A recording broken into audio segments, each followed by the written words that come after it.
लोग, आप सभी का हमारे YouTube चैनल सिमटेक क्लासेस पर स्वागत है। मैं सुमित त्यागी आपको मैथमेटिक्स की प्रॉपर वे में क्लास देने जा रहा हूं। अब मैं आपसे डेली कनेक्टेड रहूंगा। दूसरी बात यह है कि अब जो क्लासेस होगी वो दिल्ली पुलिस को टारगेट करके क्लासेस दी जाएगी।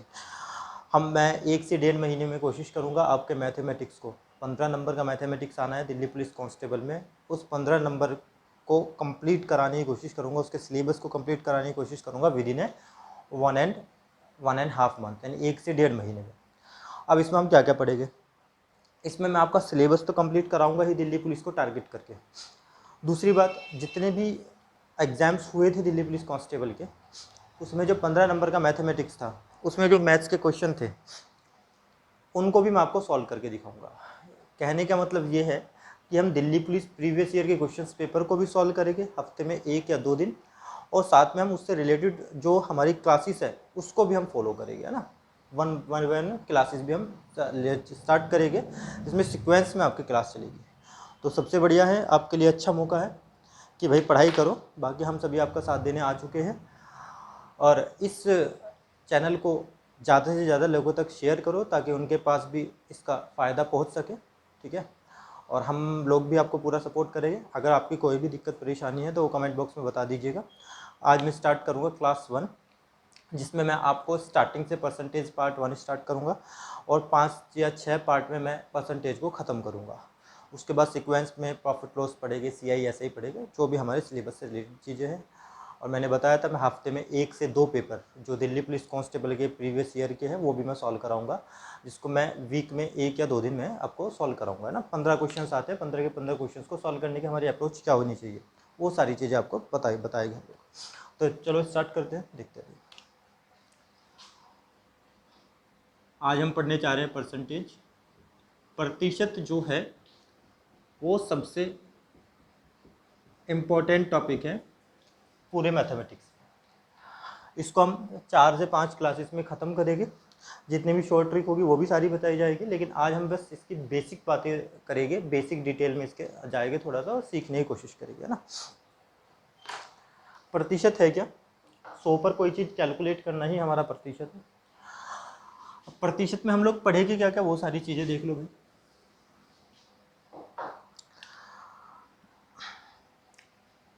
देखो,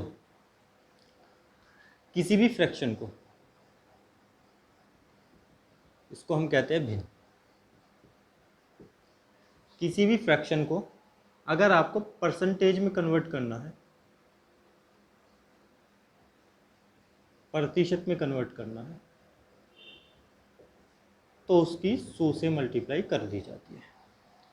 100 से मल्टीप्लाई करो, वो वैल्यू किस में कन्वर्ट हो जाएगी? परसेंटेज में कन्वर्ट हो जाएगी। और अगर मुझे रिवर्स जाना है, यानी अगर मुझे प्रतिशत को, इसको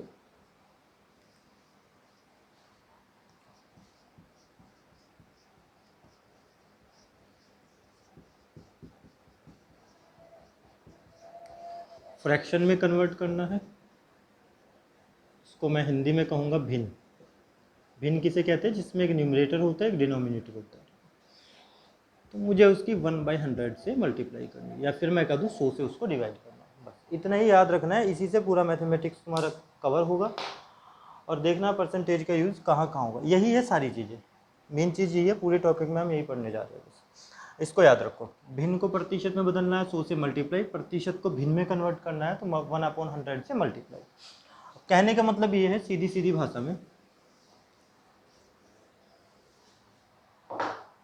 कि अगर आपको प्रतिशत का साइन लगाना है, अगर आपको प्रतिशत का साइन लगाना है तो 100 से मल्टीप्लाई कर दीजिएगा, और आपको प्रतिशत का साइन अगर हटाना है तो 100 से डिवाइड कर दो। 100 से डिवाइड करो, या फिर मैं कहूँ 1/100 से मल्टीप्लाई करो। यही हमारा फ्रैक्शन है और यही हमारा परसेंटेज है। तो अगर परसेंटेज का साइन हटाना है तो 100 से डिवाइड कर देना भाई, परसेंटेज का साइन लगाना है तो 100 से मल्टीप्लाई कर देंगे हम लोग। अब देखिए, कुछ स्टैंडर्ड जो हमारी फ्रैक्शंस होते हैं, कुछ स्टैंडर्ड फ्रैक्शंस होते हैं जो हमारे एग्जाम में बार बार रिपीट होती है, उसको हमें डायरेक्टली याद रखना है। मैं बताता हूँ कौन कौन सी स्टैंडर्ड फ्रैक्शंस है। और जो जैसे कुछ क्वेश्चंस में जैसे आ जाता है 23%, इसको हमें फ्रैक्शन में कन्वर्ट करना है तो ज़्यादा बड़ा कोई इशू नहीं है, उसको हम डिवाइड बाई 100 करके ऐसे ही कर देंगे, है ना। मेरे कहने का मतलब ये है कि जो स्टैंडर्ड फ्रैक्शंस है उन्हें हमें याद रखना है, और वो कौन कौन सी स्टैंडर्ड फ्रैक्शंस है जो एग्जाम में बार बार रिपीट होती है वो मैं आपके सामने अब लिखने जा रहा हूँ ना। वन बाई वन हम पढ़ के चलेंगे सारी चीज़ों को। देखो जैसे मैं बात करूँ 1/2, इसको अगर मुझे प्रतिशत में बदलना है तो इसकी 100 से मल्टीप्लाई करो। अगर 100 से मल्टीप्लाई करोगे तो 1/2 का मान कितना बनेगा भाई, 50%। इसी तरह से अगर मैं कहूँ 1/3 प्रतिशत में बदलो तो 1/3 गुना 100, ये कितना होगा 33 से 1/3%। अगर मैं कहूँ 1/4 को प्रतिशत में बदलो तो 1/4 गुना 100, इसको कितना लिखेंगे हम 25%। अगर मैं कहूँ 1/5 को परसेंटेज में कन्वर्ट करूँ तो 1/5 कितना होता है हमारा 20%। 1/6 कितना होता है हमारा 16 से ही 2/3%।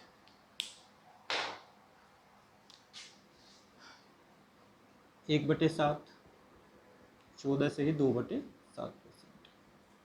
1/8 12 से ही 1/2%। 1/9 11 से ही 1/9%। ये सारी फ्रैक्शन है और इनके मैं मान लिख रहा हूँ किसमें, परसेंटेज में। कुछ नहीं किया मैंने, सबकी 100 से मल्टीप्लाई करी, क्योंकि मैंने कहा था फ्रैक्शन को परसेंटेज में बदलने के लिए 100 से मल्टीप्लाई करेंगे, जो भी हमारा मान आएगा वही हमारा क्या होगा, परसेंटेज होगा। जैसे मैंने 1/3 को क्या काम किया, परसेंटेज में कन्वर्ट करना था तो 100 से मल्टीप्लाई किया, तो 1/3 को 100 से मल्टीप्लाई करने के बाद इसकी परसेंटेज वैल्यू क्या बनी, 33 से 1/3%। सारी कहानी सेम है। इसी तरह से 1/10 परसेंटेज में कन्वर्ट करना है तो 1/10 गुना 100 यानी कितना बनेगा 10%। 1/11 ये कितना होगा 9 से ही 1/11%। 1/12 ये कितना होगा 8 से 1/3%।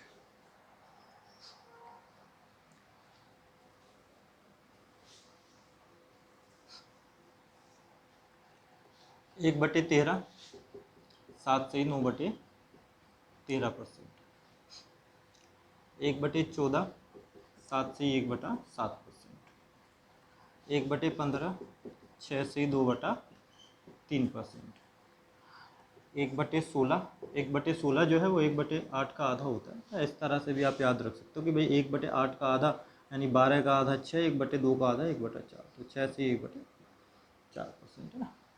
स्टैंडर्ड फ्रैक्शंस हैं, इनके मान हमें याद होने ही चाहिए, इनका पता हमें मतलब डायरेक्टली हमें पता होना चाहिए, ताकि एग्जाम में क्वेश्चंस को करते टाइम हमें ये सॉल्व ना करना पड़े, क्योंकि बात तो एक ही है ना, कि मुझे बार बार अगर 16 से 2/3% आ गया, डायरेक्टली पता होना चाहिए कि फ्रैक्शन में उसकी वैल्यू क्या होगी, 1/6 होगी। ये बात मैं आपसे बताने जा रहा हूँ। तो ये स्टैंडर्ड फ्रैक्शन है जिनको आपको रट लेना है, जिन्हें आपको याद रखना है। याद रखना, ये पूरे मैथमेटिक्स को आपको बहुत आसान करा देगा। आगे बढ़े।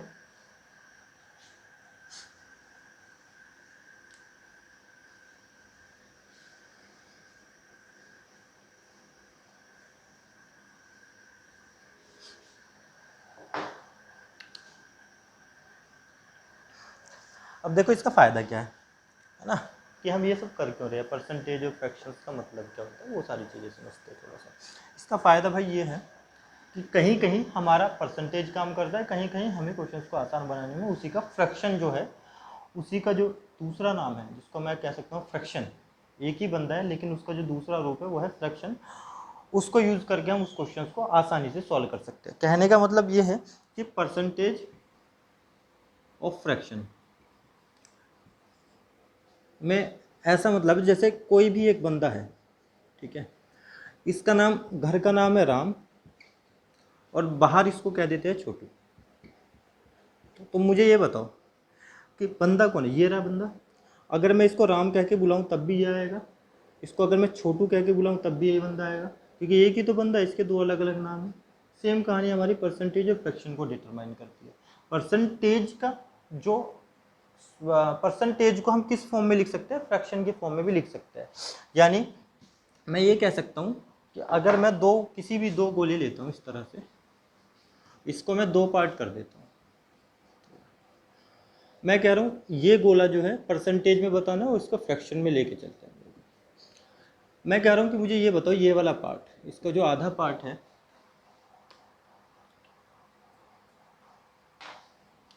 इसका जो ये आधा पार्ट है ये, इसका मान कितना? आप कहोगे सर इसका मान परसेंटेज की अगर बात करूँ तो 50% है। मैं कहूँ फ्रैक्शन में ये कितना गोला? आप कहोगे ये पूरा गोला अगर 1 है तो फ्रैक्शन में ये कितना हो गया? आधा गोला हो गया। बताओ क्या मैं अलग अलग बात कह रहा हूँ? बात तो मैं बराबर ही कह रहा हूँ, बस मैंने यहाँ पर इसको किस में डिटरमाइन किया? परसेंटेज में। वहाँ पर मैं इसको किसको में डिटरमाइन करूँगा? 1/2 यानी फ्रैक्शंस पे। तो यही कहानी है, यानी मैं 50% पे भी सॉल्व कर सकता हूँ, 1/2 पर भी सॉल्व कर सकता हूँ, बात क्या होगी हमारी? बराबर ही होगी। बस इतना ही समझो कि परसेंटेज ऑफ फ्रैक्शंस को इसलिए हम लिखते हैं, इसलिए उसको हम उसमें कन्वर्ट करके याद रखते हैं कि अगर कहीं भी बात आ गई 16 से ही 2/3% की, तो आपको पता है इसका प्रतिशत में जो मान होता है 16 से 2/3%, तो फ्रैक्शन में कितना लिख सकते हैं? 1/6। तो अगर मैं 16 से ही 2/3% में किसी वैल्यू को सॉल्व करूँ या उसी वैल्यू को 1/6 पर सॉल्व करूँ, तो बात मेरी क्या है? बराबर है।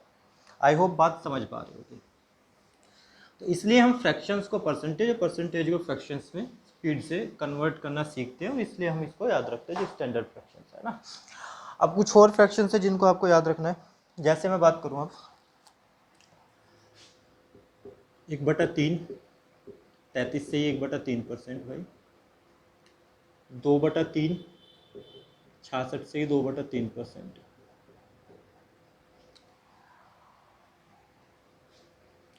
2/3 हो गया, 3/3 100 होगा, 4/3 भी कोई ज़रूरत नहीं है, यहाँ से तो इतना ही काम चल जाएगा ना 1/3 तक, या 1/6। हाँ, इसके बाद अगर हम बात करें जैसे 1/6 का आपको पता होना चाहिए 16 से 2/3%।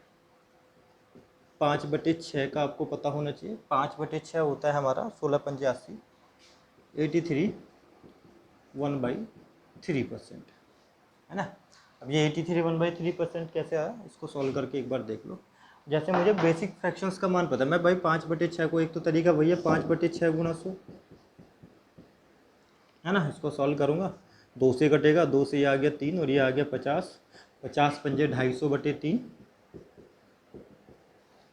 तो 3 × 8 = 24, 1 यानी 83 1/3%। एक तो ये है, इसको ऐसे ना करके आप ऐसे भी कर सकते हो, है ना। तरीके बहुत सारे हैं भाई कि 5 गुणा के 1/6, इसको मैं ऐसे लिख सकता हूँ भाई 1/6 का 5 गुणा। अब 1/6 का परसेंटेज में मान कितना होता है? 16 से 2/3%। और मुझे क्या बताना है? इसका 5 गुना बताना है। तो 5 की मल्टीप्लाई 16 में और 5 की मल्टीप्लाई 2 में, तो 16 पंजे 80, 5 दूनी 10, तो 80 सही 10/3। अब इस 10/3 को तुम एक बार और सोल्व करोगे, क्योंकि मिक्स फ्रैक्शन में कभी भी न्यूमरेटर जो है वो डिनोमिनेटर से बड़ा नहीं आता, हमेशा छोटा आता है, लेकिन यहाँ तो बड़ा आ रहा है, तो इसको एक बार और डिवाइड कर लो। इसको तुम ऐसा लिख सकते हो 80 जमा के 3 से 1/3, इन दोनों को ऐड करेंगे तो ये बनेगा 83 1/3%। यानी कहने का मतलब ये 5/6 का मान जो परसेंटेज में होता है वो था 83 1/3%। ये तो बस मैंने एक बार सॉल्व करके बता दिया। आप इसको डायरेक्ट याद रखोगे ज़्यादा बेटर होगा कि 5/6 का मान कितना होता है फ्रैक्शन में? 83 1/3%। बहुत इंपॉर्टेंट है।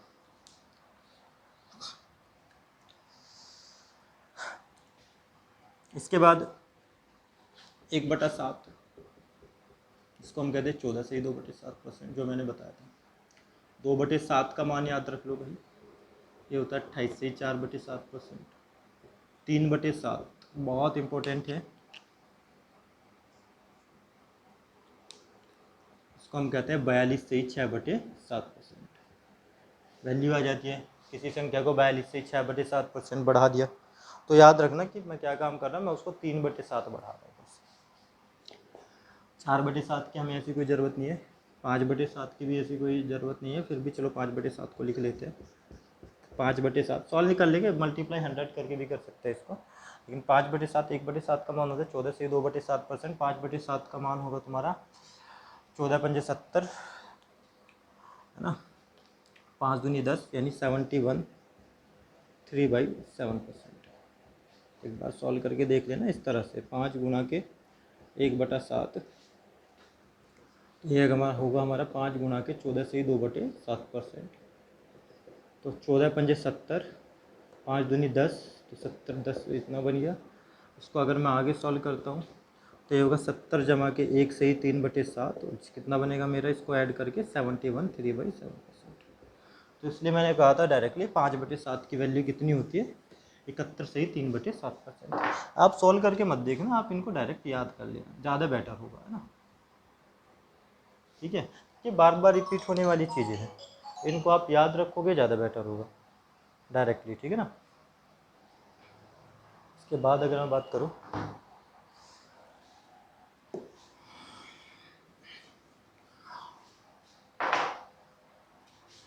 फिर 1/8, 12 से 1/2%, इसमें आपको 3/8 सबसे ज़्यादा इम्पोर्टेंट है। जो इम्पोर्टेंट है उस पर मैं डबल टिक कर रहा हूँ। 3/8 का मान होता है 37 से ही 1/2%। इसके बाद 4/8, 1/2 ही होता है 5/8। This is also the most important. 5/8 का मान होता है तुम्हारा 1/8, 12.5%। 5/8 होता है आपका 62 से 1/2%, है ना। 6/8 वही बनेगा। 6/8 का मतलब होता है 2 3 6 2 3/4 यानी 75%। 7/8, ये भी थोड़ा याद रखो, ये भी कभी कभी पेपर में आ जाते हैं इससे भी डायरेक्ट। 7/8 का मतलब निकाल के देख लेते हैं लोग, यानी 7 गुणा के 12 से 1/2%। इसके इसमें मल्टीप्लाई करोगे, इसके इसमें करोगे तो 12 सते 84, 7 एकन 7/2, इसको करोगे तुम तो 84 प्लस के 2 3 6, 3 दूनी 6, यानी ये बनेगा 3 दूनी 6 7/2, तो 84 और 3 कितना हो गया 87। यानी इसका मतलब ये है कि 7/8 का मतलब होता है 87,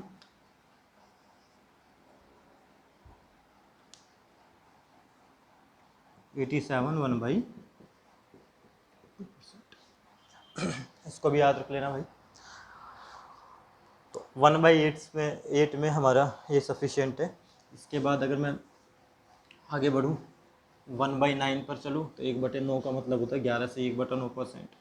इसको भी निकाल लेंगे, उसमें कोई इंपॉर्टेंट नहीं है इतनी चीज़ें। 1/10, 1/11, है ना। 1/12, 1/12 का मान होता है 8 से 1/3। अगर मैं 1/12 में इंपॉर्टेंट फ्रैक्शंस देखता हूँ तो एक तुम्हारा 11/12 आता है, ये भी थोड़ा आपका इम्पोर्टेंट है, ये भी कई बार एग्जाम में डायरेक्टली पूछ लिया गया है। तो 11/12 का जो मान होगा 11 गुणा के 1/12, इस तरह से इसको सॉल्व करोगे तो 11/12 का मान होता है हमारा, देख लेते हैं, 11 गुणा के 1/12 ऐसे लिख सकता हूँ भाई। तो 11 गुणा के 1/12 का मान होता है 8 से 1/3%। 11 के 8 में मल्टीप्लाई करो और 1 में करो, 11 8 88, 11 एकन 11 यानी 11/3। इसको आप किस फॉर्म में लिखोगे, इसको आप लिखोगे 3 से ही 2/3, और 88 में 3 ऐड करोगे तो ये बनेगा 91, यानी 11/12 को आप डायरेक्टली लिख सकते हो 91 2/3%।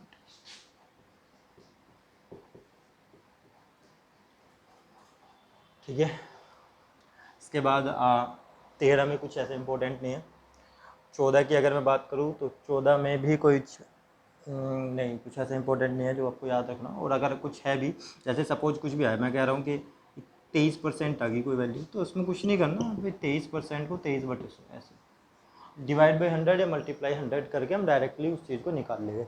ये चीज़ से अलग अगर कोई भी हमारी इन फ्रैक्शन से अगर कोई भी हमारी फ्रैक्शंस होती है तो मल्टीप्लाई 100 करके उसको हम सोल्व कर लेंगे, वो इतनी बड़ा इशू नहीं है हमारे साथ, है ना।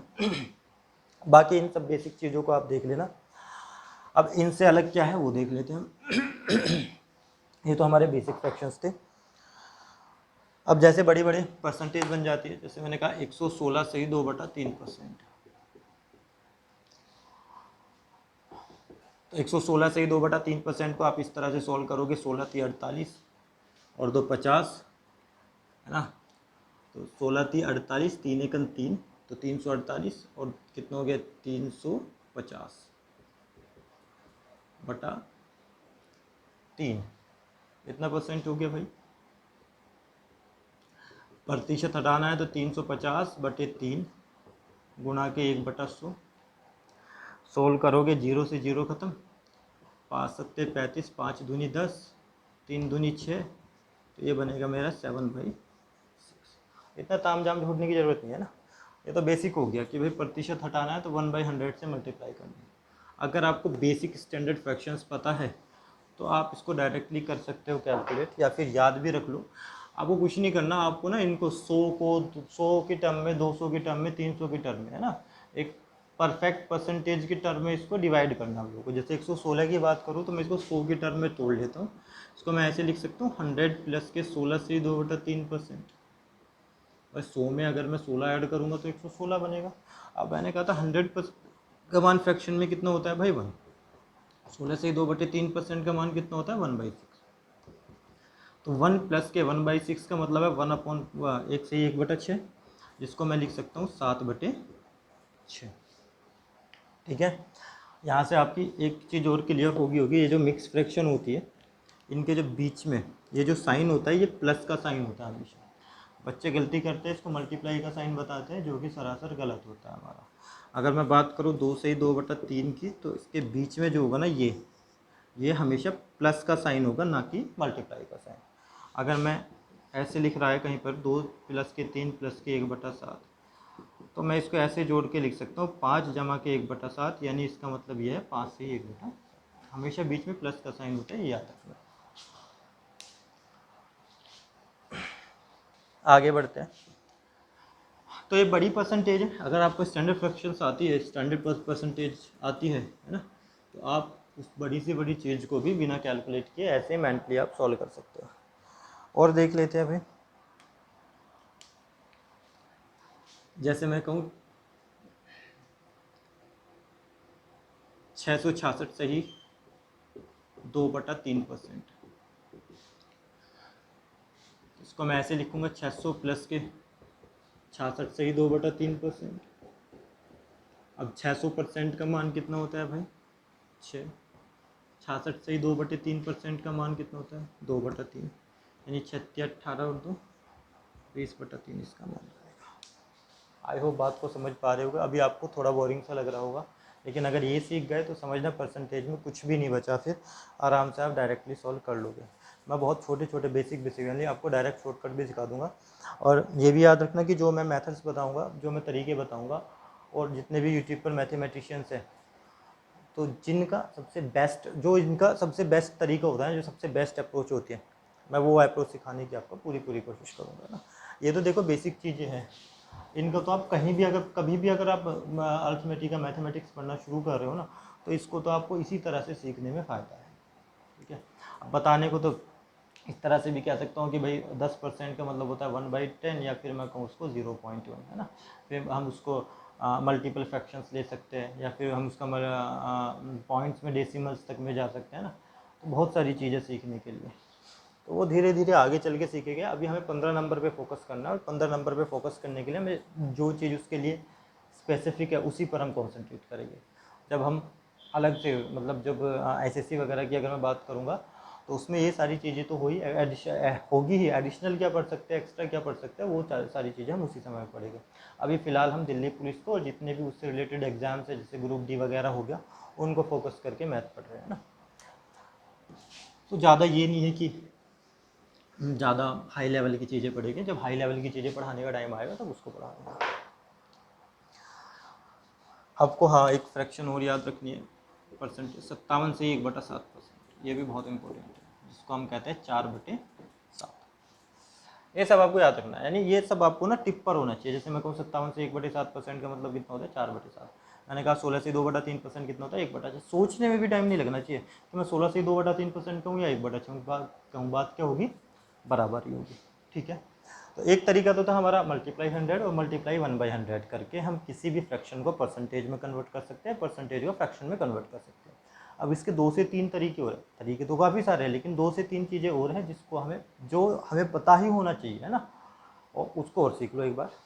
फिर आगे मैं जो नेक्स्ट क्लास होगी उसमें मैं आपके क्वेश्चन स्टार्ट करूँगा, और मैं दिखाऊंगा कि जब हम दिल्ली पुलिस का जो प्रीवियस ईयर का क्वेश्चन पेपर आया था, उसके 15 क्वेश्चंस में 1 बाय 1 लिखूंगा, और मैं बताऊंगा कि किस तरह से हमारी सॉल्व करने की अप्रोच होनी चाहिए। ठीक है, कोशिश करूंगा शायद आज या कल या नेक्स्ट क्लास में ही आपको एक क्वेश्चन पेपर मैं सॉल्व करके दिखा दूँ कि किस तरह से हमें सॉल्व करना चाहिए। उससे आपको आइडिया हो जाएगा क्वेश्चंस किस तरह के आते हैं और हमें किस तरह से एग्जाम में सोचना चाहिए। देखो जैसे मैं कह रहा हूँ 7/6 की वैल्यू हमें बतानी है, प्रतिशत में कितनी होती है, परसेंटेज में कितनी होती है। तो एक तो तरीका भाई है आपका 7/6 इंटू 100, इसको सॉल्व करोगे तुम्हारा निकल के आ जाएगा, है ना। एक इस तरह से भी होता है कि ऊपर वाले पार्ट को ना हम दो पार्ट में डिवाइड कर लेते हैं, जो कि एक तो डिनोमिनेटर के बराबर होता है। कहने का मतलब ये है, जैसे 7 है तो इसको तुम ऐसे लिख लो 6 जमा के 1/7, सॉरी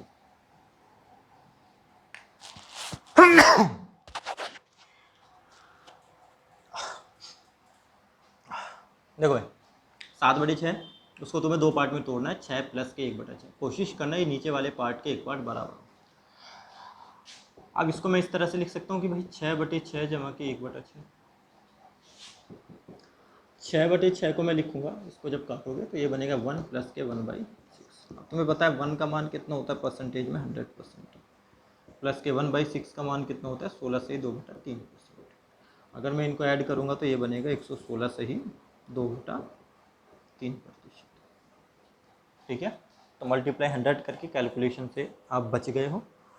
तो डायरेक्टली अगर आपको बेसिक फ्रैक्शंस पता है तो बहुत आसानी से कर लोगे। 7/6 को मैंने कुछ नहीं किया, दो पार्ट में तोड़ा, ताकि नीचे वाले पार्ट के अगर मैं बराबर करूँगा तो वहाँ से मुझे एक पर्टिकुलर वैल्यू मिल जाएगी जिसका परसेंटेज बहुत आसानी से हो जाता है। जैसे 1 का परसेंटेज 100 होता है, 2 का 200%, 3 300%, 4 400%, इस तरह से। तो आप उसको एडिशन के तरीके से भी कर सकते हो, प्लस करके भी कर सकते हो। और मैं आपको एग्जाम्पल दिखा रहा हूँ। मैं कह रहा हूँ 9/8, तो इसका मतलब ये है कि इसको मैं ऐसे लिख सकता हूँ 8 जमा के 1/8, भाई 8 हर 9। अब इसको अगर मैं करूँ तो 8/8 कितना हो गया 1 प्लस के 1/8, इस फॉर्म में लिखूँगा। अगर मैं इसको इस फॉर्म में लिख रहा हूँ तो 1 की वैल्यू होगी 100% और 1/8 की वैल्यू होगी 12 1/2%। तो ये कितना हो गया 112 से 1/2%। समझ आ रही है भाई बात, है ना। तो इस तरह से भी इस मेथड को भी आप याद रखो कि भाई 9/8 को मैं किस तरह से तोड़ सकता हूँ, 1 से ही 1/8 में तोड़ सकता हूँ, डिवाइड करके भी देख सकते हो। 1 की वैल्यू 100, 1/8 की वैल्यू 12.5%, तो ये हो जाएगा 112 से 1/2%। अब आपने मल्टीप्लाई वाला सीख लिया, मल्टीप्लाई 100 करके, सम करके भी हम सीख चुके हैं। एक बार माइनस वाला और देख लो कि माइनस में भी सॉल्व कर सकते हैं, हाँ, लेकिन उसकी कुछ कंडीशंस होती है और वो आपका हेल्प करेगा जब हम मिक्सचर एंड एलिगेशंस पढ़ेंगे। जैसे मैं कह रहा हूँ 5/6 का मान परसेंटेज में बताओ, तो अब देखो इसके दो तरीके, एक तो 5/6 गुणा के 100, और मैंने बताया भी था 5/6 कितना होता है, 1/6 का मान 16 से 2/3%। दिमाग इतना पता होना चाहिए 5/6 कितना होता है, डायरेक्टली 83 1/3%, है ना। सोचना ही नहीं है बिल्कुल भी, बस डायरेक्ट पता होनी चाहिए वैल्यू। लेकिन फिर भी अगर आपको सॉल्व करना पड़ जाए, नहीं दिमाग में आ रहा तो किस तरह से करेंगे। तो अब प्लस में तो तोड़ नहीं सकता, प्लस में तोड़ने के लिए ऊपर वाली वैल्यू बड़ी होनी चाहिए, तभी आप डिनोमिनेटर से उसको कंपेयर कर पाओगे। ऊपर वाली वैल्यू इस बार छोटी है तो इसको माइनस में तोड़ दो, यानी इसको मैं लिखूंगा 6 - 1/6, है ना। ये वैल्यू मैच होनी चाहिए ताकि आसानी से हम उसको सॉल्व कर लें। 6/6 हो गया 1 माइनस के 1/6। अब पता है आपको 1 का मान कितना होता है 100%, और 1/6 का मान कितना होता है 16 से ही 2/3%। अब देखो जो नोट करने वाली बात है उसको समझो। प्लस में हम डायरेक्ट ऐड कर लेते थे, लेकिन माइनस में हम डायरेक्ट ऐड नहीं करेंगे। अब मुझे क्या काम करना है, मुझे 100 में से इसको माइनस करना है। तो हमें यहाँ पर जो वैल्यू रखी है ना मिक्स फ्रैक्शन में, तुम्हें इसको माइनस नहीं करना, इसमें एक ज़्यादा को माइनस करना है। यानी अगर यहाँ 16 है तो तुम्हें 17 को माइनस करना है, 17 है तो 18 को माइनस करना है, 18 है तो 19 को। तो कहने का मतलब ये है कि 100 में से मुझे कितना माइनस करना है, 100 में से 16 नहीं 17 माइनस करना है। तो अगर मैं 100 में से 17 को माइनस करूँगा तो वैल्यू बनेगी मेरी 83। अब जो ऊपर वैल्यू बनेगी, वो बनेगी इन दोनों का डिफरेंस। 3 में से 2 घटा दो, कितना बनेगा 1/3, 83 1/3%। याद रखो ये 83 कैसे बना, ये हुआ 100% माइनस के 17%, और ये 1 कैसे है, ये आया 3 माइनस के 2। ठीक है, न्यूमरेटर में जो वैल्यू बनेगी मिक्स फ्रैक्शन के, वो डिनोमिनेटर और न्यूमरेटर का डिफरेंस बनेगी। और 100 में से यहाँ पर हम एक एक्स्ट्रा वैल्यू को, मतलब एक प्लस करके माइनस करेंगे अगर हमें मिक्स फ्रैक्शंस माइनस करनी है किसी पर्टिकुलर कंप्लीट नंबर में से। और ये तरीका हर जगह काम करेगा, याद रखना भाई। और ये हमारा इंपॉर्टेंट भी है। कैसे इंपॉर्टेंट है मैं बताता हूँ।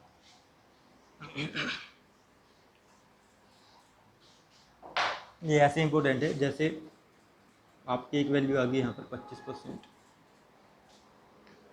यहाँ पर एक वैल्यू आ गई आपकी 50% और बीच में एक वैल्यू आ गई आपकी 37 1/2%। तो हम इसी तरह से कुछ मिक्सचर के क्वेश्चंस को सॉल्व करते थे। तो आपको पता है यहाँ पर इन दोनों का डिफरेंस आएगा, यानी 50 में से इसको मुझे माइनस करना है।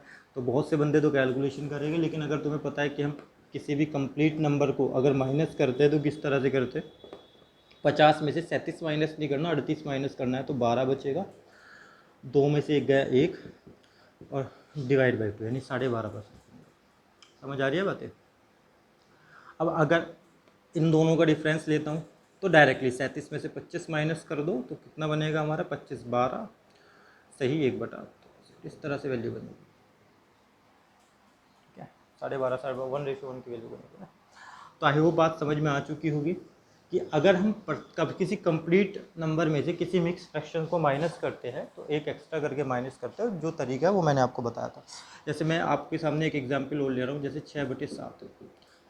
तो 6/7 को अगर मुझे सॉल्व करना है तो मैं इसको ऐसे लिखूँगा 7 माइनस के 1/7। 7/7 का मान कितना होता है 1 माइनस के 1/7, ये होता है 100% माइनस के 14 2/7%। अब 100 में से 14 नहीं घटाना हमें, 100 में से कितना घटाना है 15, यानी यहाँ कितना बनेगा 85। 7 में से 2 जाए कितना बनेगा 5, यानी 85 सही 5/7% हमारा इसका परसेंटेज में मान बनेगा। इसको आप मल्टीप्लाई 100 करके भी कर सकते हो, ठीक है। तो ये सारी चीज़ें हैं जो आपको किसी भी मतलब परसेंटेज को स्टार्ट करने से पहले पता होनी चाहिए, और ये आपके हर एक टॉपिक में काम करेगी।